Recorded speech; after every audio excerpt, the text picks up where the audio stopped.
Riwruoge mochung' ne ratich nyithindo e kaunti ma Siaya dwaro mondo mi okal chike matayo ratiro mag nyithindo eno ni oduok piny rochruok mar ratich gi e kaunti no.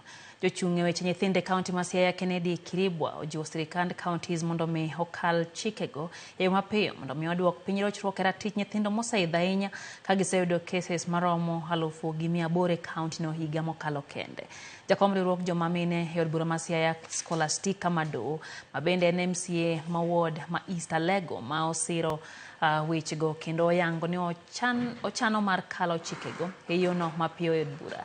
Jaod gavana ma Siaya bende ogolo ywak mare medruok e tuo mar ayaki kod midhiero mamoko ka koro nyithindo matindo mako iye. Ochano mar tiyo kanyakla gi od bura. Jotelo gi ne lose romo mano obagi e mbalariany ma Ramogi Oginga Odinga.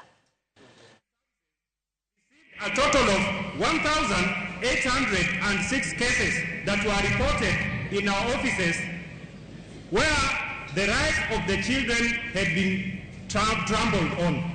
So among the 1,806 that I've talked about, 660 neglect, 151 abandoned children, 83 children defilement, and 23 children emotional abuse, among others.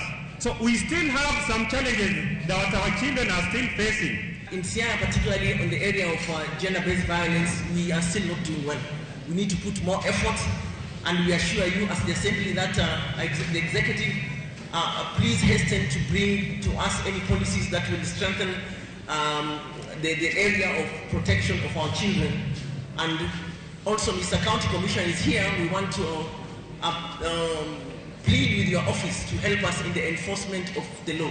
We must train people to be able to understand and to provide solutions to the challenges that we are facing as a county and as a country. So it's very, very important to align our curriculum to our needs.